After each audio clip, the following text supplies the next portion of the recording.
Federal Aviation Administration has indefinitely closed routes near Reagan National Airport to most helicopter traffic. This as investigators are still working to find out exactly what happened.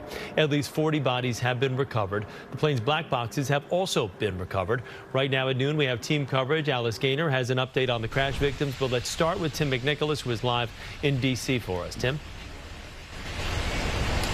Chris, police and firefighters have been dealing with challenging conditions on the water really since Wednesday night.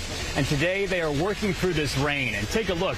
If you could see it through the rain, there is an emergency response boat stationed out there on the water next to the wreckage.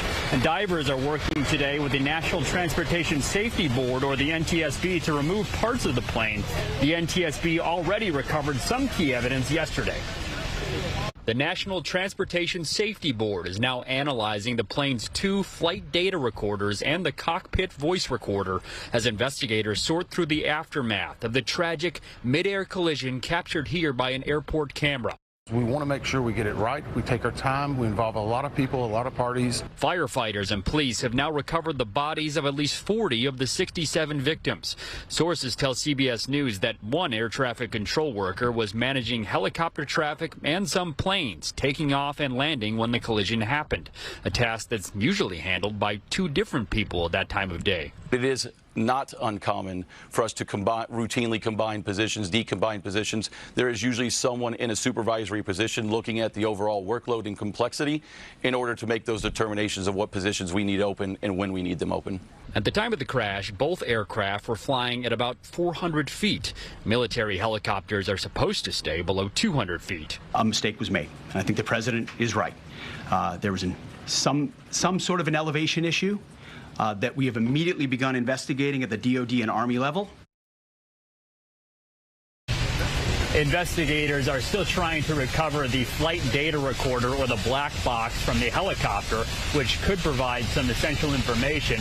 A source with knowledge of the investigation also tells me that to remove the plane's main body will likely require a special crane that may need to be brought here to D.C.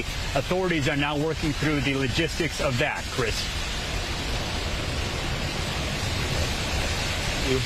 Tim, thank you. We're learning more about the victims killed in the crash. As we've been reporting, many are from the figure skating community. Alice Gaynor joins us now with their stories. Alice. Chris, as we know, all are sadly presumed dead, and today more names have been released by family and friends, some giving interviews about their loved ones.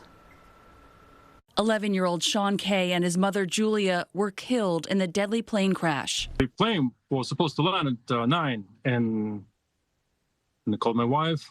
She didn't pick up.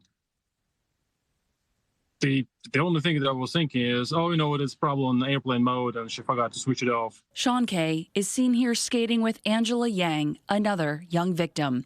Vitaly Kay says his son practiced ice dancing at the arena at the University of Delaware and was in Kansas for a camp with his coach, Sasha Kirsanov. Kirsanov's daughter posted on Instagram, "I miss you, Dad. I would do anything to bring you back and tell you that I loved you one more time." The University of Delaware Figure Skating Club said in part of the coach, his passion for this sport was contagious, and his kindness, wisdom, and unwavering belief in his skaters helped so many of us grow both on and off the ice. Kay says he has 3 other children who also competitively skate. He's told them to move forward in their mother's honor. I had to deliver the news to them, right? So that was the phrase that I told them, like, hey, like, Julia would want you to do this, to skate. Casey Crafton, a father of 3 from Salem, Connecticut, was on the plane. A local youth soccer club called him a valued volunteer, and the local Little League team said he was deeply involved in the town. A civil rights attorney and incoming professor at Howard University School of Law, 30-year-old Kia Duggins was among those killed. Her family said in a statement that they are coming to terms with the grief associated with the loss of our beautiful and accomplished firstborn. And as Tim showed us, the search is resuming today. At last check, Chris, 40 bodies have been recovered. Alice, thank you. And stay with CBS News New York for the very latest details on the deadly midair collision. For a complete look at all of our coverage and any new developments, go to our website, cbsnewyork.com.